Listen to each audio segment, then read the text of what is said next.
Good afternoon, everyone. It is a pleasure for me again to welcome everybody to this virtual Teaching Tidbits series. We are very happy to continue sharing experiences, continue sharing the different tips that our colleagues have learned throughout this process of the during the pandemic. And this time we are very happy to have Dr. Asrat Amnie, who is an assistant professor from the education department. And he's also a member of the Ethics Leadership Council. He's a member of the Center for Teaching and Learning Council as well. And we want to welcome Dr. Asrat. How are you doing today? Oh, you're on mute. I'm fine, Carlos. Thank you for having me on. Good. How are you? And as we have been going through this process, right? It's hard to believe that it's already been a year from when this global emergency happened, and for us in the education sector, right? We had to transition very quickly to distance instruction. And one of the first questions that we want to ask you is, what are your initial reflections about your teaching then, when everything started, and your teaching now? Thank you, Carlos, for that question. I think before I go into how we transitioned, the most striking thing is the magnitude of devastation that the pandemic has caused on the lives and livelihoods of faculty, students, and staff, and all humanity. I think it's very important to acknowledge that we do not know the extent of the damage and the ramifications of this pandemic, and we may not know for years to come. Having said that, I think in terms of our transitioning to the online teaching, as you know, I was certified to teach online before the pandemic, and I've been teaching fully online courses, hybrid courses during spring, fall, winter, and summer semesters. So I had a measure of confidence, and I think that's why you guys selected me as a faculty mentor for the online initiatives. However, I learned a lot during transitioning, and I have refined my skills, and I am in a better position to deliver, the courses the way they should be. Thank you. What could you say about, as you were teaching, you mentioned, and you have been working with us to support other faculty who are teaching online, who were teaching online before, and then who, in the process, were being trained to teach online. What was different from that experience and to what experience now? I think now, because as you know, we've been together in these online learning initiatives, multiple online learning initiatives, I have learned a lot. The courses are well organized now. The course content, the coursework, they are packaged into learning units, so that when students log on to Blackboard, they have a landing place, which is the current week. And they don't have to wonder where is the course content, where is the coursework, when is the due date. Everything is clearly articulated, outlined, and well organized. I think, and that's very important.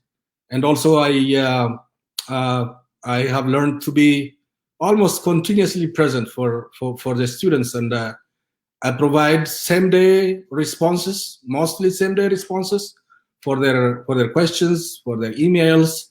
So pretty much a more interactive level that we have come into because of transitioning into this fully online course delivery mode. Could you share with us one new approach or strategy that you're using now from that exercise that we have to do, because certainly you were teaching online before, but there was a lot of changes in the dynamics of the campus life. Students were on campus, and now everything had to happen online. So what new strategies have you used? I thank you for that. I think it is very important that we continue to engage and challenge our students. That is, we continuously communicate with them. That's very important, and also continue to remind them of any pending coursework. Constant reminders are very important. Also, being flexible with due dates and trying to understand the whole student, what's going on with the student, and trying to help those parts of the issues that we can assist. We may not be able to solve all the problems the student has, but we should be ready to solve academic questions, academic problems. And this is the one thing that I want to say. Every decision that a professor makes must be based on the student's academic interest, not the professor's interest. And that solves a lot of problems. And that is the one thing that I'm trying to do now. Excellent. And I want to build on that last sentence. We're focusing on students, so we need to make sure that we provide a space to listen to their needs, right? And throughout this process, the pandemic has impacted everybody and in every aspect of our lives. But looking at the educational component, have you seen any differences in our students now compared to when we started it, or even before the pandemic? That's an interesting question, Carlos. I have seen differences. Again, we have to come back to the impact of the pandemic. Some of the students were sick themselves of COVID-19. Some had family members sick with COVID-19. Some had friends sick with COVID-19. So the impact of the pandemic is palpable in every aspect of our engagement. I see here and there, not across the board, not across all the courses. I see here and there some level of disengagement, not with all the students, but with some students. So that's why it's very important to provide personalized attention and personalized, interactive engagement with the students, so that we make sure no one is left behind.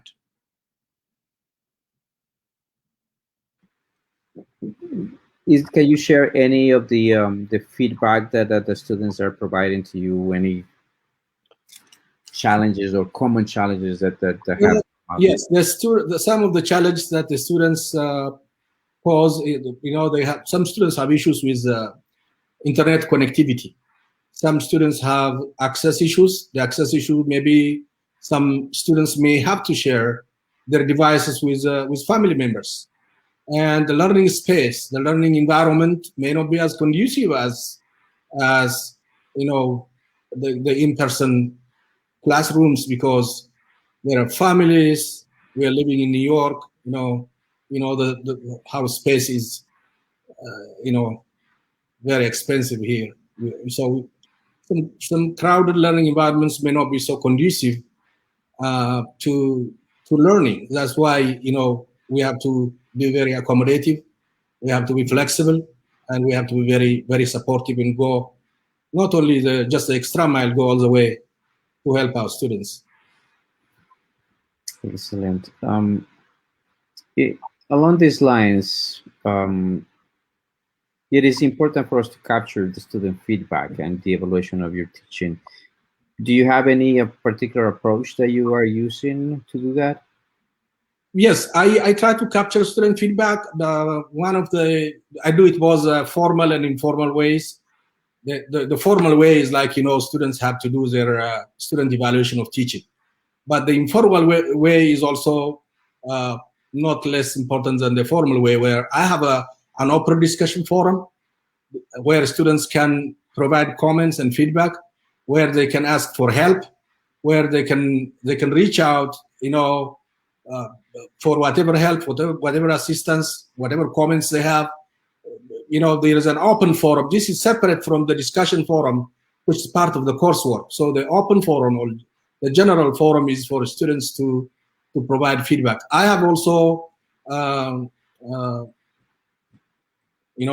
asked the students to provide feedback, setting out some questions. As you recall last time, there was the student evaluation of teaching, and then I have to reach out to students for feedback, and most of the students provided very helpful feedback, very useful feedback for the teaching learning process. Do you use any mid-semester type of approaches? You mean course assessment? To capture the student feedback. When the timing is not really the timing. The timing could be any time. You can do it, before the midterm. You can do it around midterm or after midterm at the end of the semester. The most important thing I think is to continue to receive feedback from students, both individually and as a class, so that you don't have to really ask all the students to provide all the feedback at the same time. But individual students, the feedback from individual students is also very helpful. So we don't have to really make it a template-based, formal thing, but you are interacting with the student while you are doing academic advisement, while you are teaching, during office hours. You can ask for feedback. That's what I do. And students are very willing to provide feedback, including feedback that helps me to improve on things, meet their expectations and so on.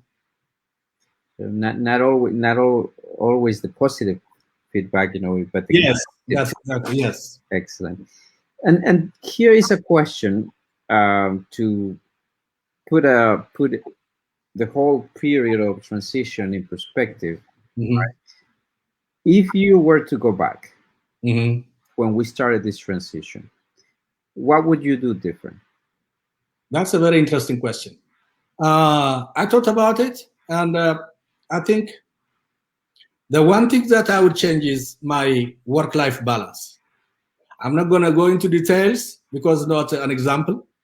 So I would pay more attention to my work-life balance. That's all I can say. No, and I was gonna give you a follow-up question, because that is something that a lot of people are talking about.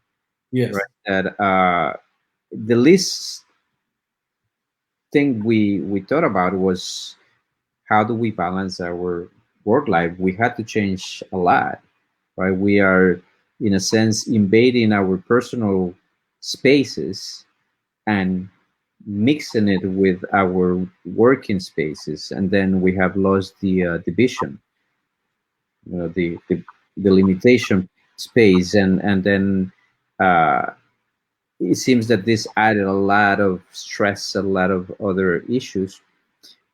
Any particular example that you would say, okay, these are the one thing that I will change, I will create this?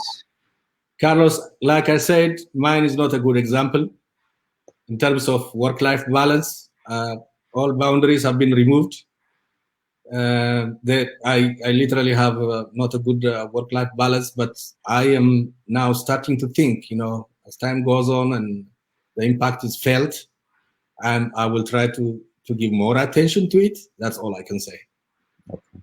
And but the fact that it is now moved the pile to the top of your to-do list is important. Yes, absolutely.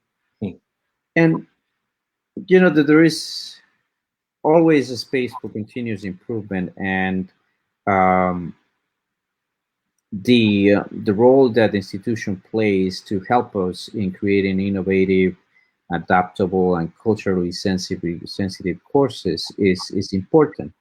What would you say to this? What would you need from the institution? That's a great question. I have to say, I would like to really thank the administration for the exemplary leadership that we have been fortunate enough to have. The one thing I would say is continue to create a culture of innovation, continue to make diversity and inclusion the foundation of our individual values, the foundation of our institutional values, continue to provide psychological safety for all of us, for faculty, especially for junior faculty. You know why I'm saying that. And also, and this I think is one of the most important things that I'm saying, continue to develop a positive Hostos brand, to make Hostos a model community college at CUNY level, at state level, at the national level. I think it's doable. I think we are in the right track, and I appreciate the leadership. Excellent. And I'm sure your feedback is going to be welcome in what is important to faculty, to staff, and students in cultivating that culture, as you mentioned, of innovation at the institution.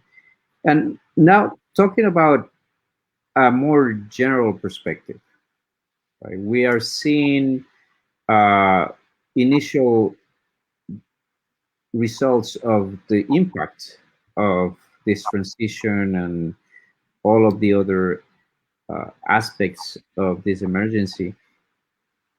How do you see the evolution of education post-pandemic? That's interesting. I think it's very important to acknowledge that we cannot devolve, we cannot go back. We have been fundamentally transformed. I think post-pandemic, we are going to be paperless, even if in person. I don't think most faculty are gonna print out handouts or print out PowerPoints or provide exams on paper. I think most of us are going to use the online platform as a method of delivery for a lot of our teaching learning engagements. And I think we are no longer going to have snow days. We are no longer have to close the college totally because of bad weather. So the online learning platform has become a backup. For the in-person learning, because we can always resort to online learning in times of emergencies such as this or other emergencies. Also, I think we have to work in lockstep with technology. We can't go back. In fact, as you know, a lot of higher education institutions are moving on to program level online teaching, where students don't have to go to the college to earn a degree. They can be where they are, and they can still learn their degree. So from course level, transitioning from course level to program level online learning, I think that's is inevitable. It's going to happen. So, like I said, a lot of things have changed, and we have to welcome that change. In fact, not only welcome that change, we have to be the change. We have to create change, and we have to move in sync with the technological advances. I think Hostos is in the right track. Thank you for the comment.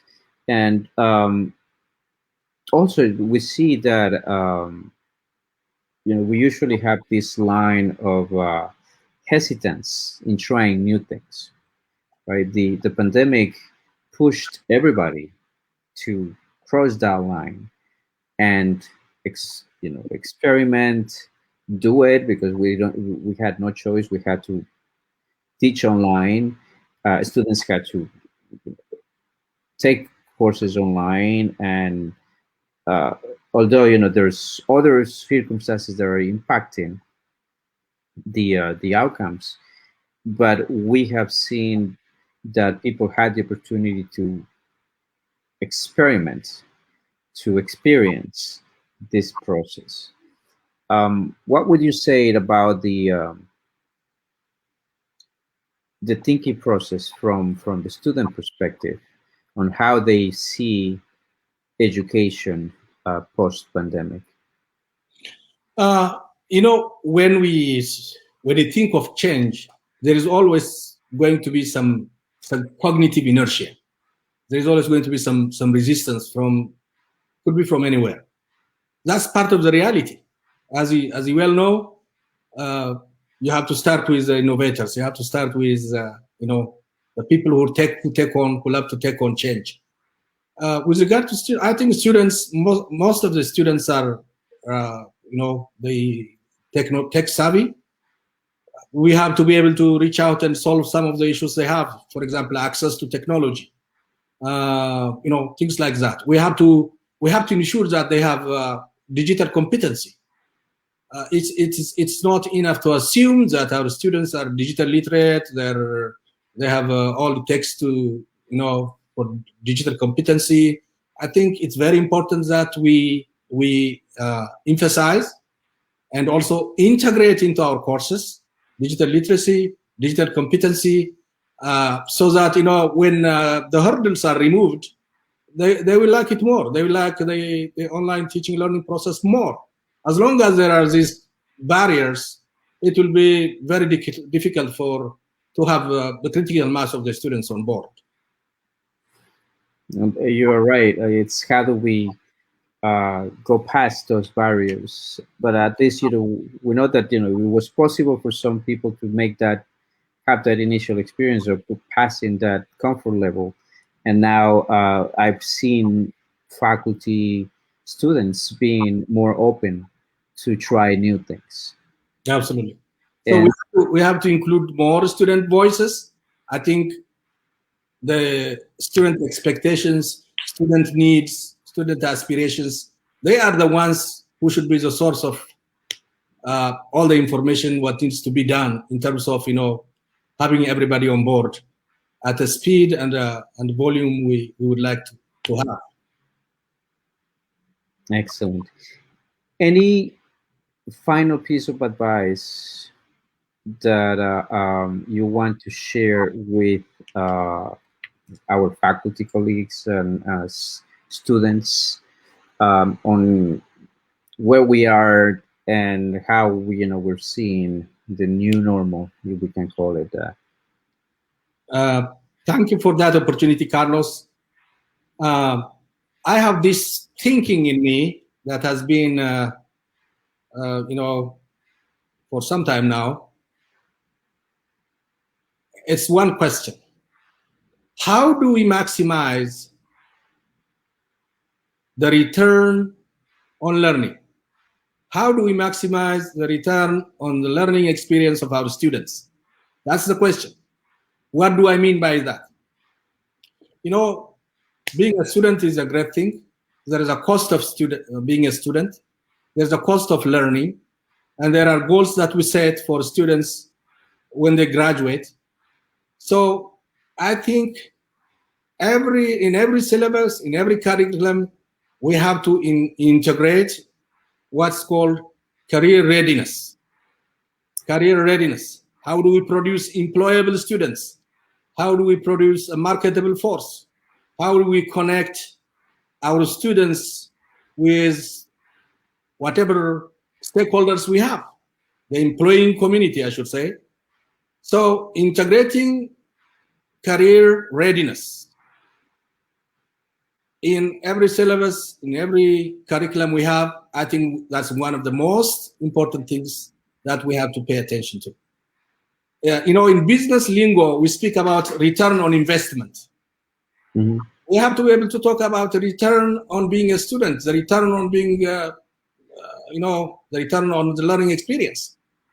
So students that come out of Hostos, they should be ready for promotion, ready for a new job, ready for a new career, ready for the next degree.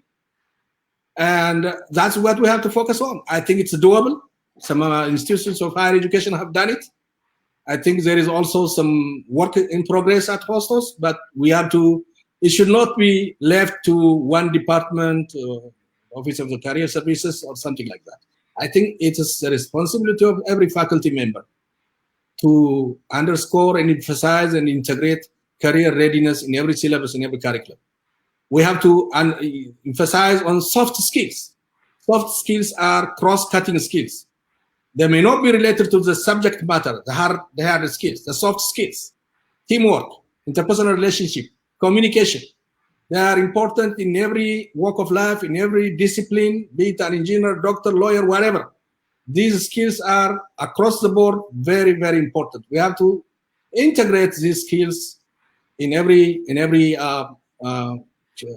syllabus or curriculum we have.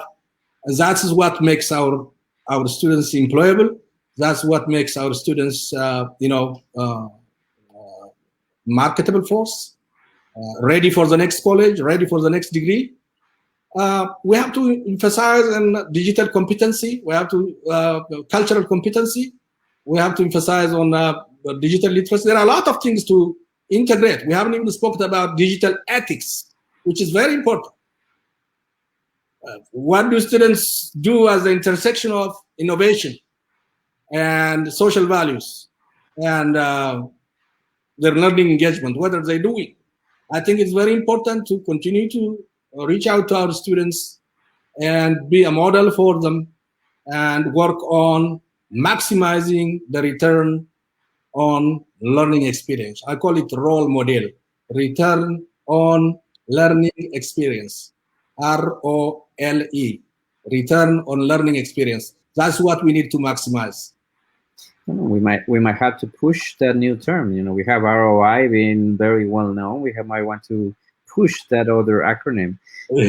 Very, very important analysis on how we're seeing the learning experience of our students and how we can help in maximizing that experience. With that, I want to really thank you for coming to the to this episode of Teaching Tidbits. So, we are very happy that we were able to learn your perspectives, and I'm sure that people that have connected with us today, and the ones that will be sharing. That will be, the ones that will be watching this video right after we finish the live episode, they will get this, they will benefit from this conversation we had today. And for other teaching tidbits, I invite you to visit our website, the Center for Teaching and Learning website. I have the URL in the bottom of the screen.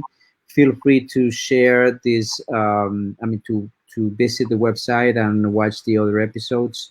We're going to have more of these episodes coming in the next few days. And then we hope that this was useful for you. And until the next time that we see each other, have a great start of the spring semester. The spring. I'm already we're already at the end of the spring semester.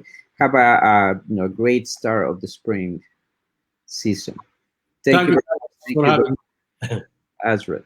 Thank you, Carl.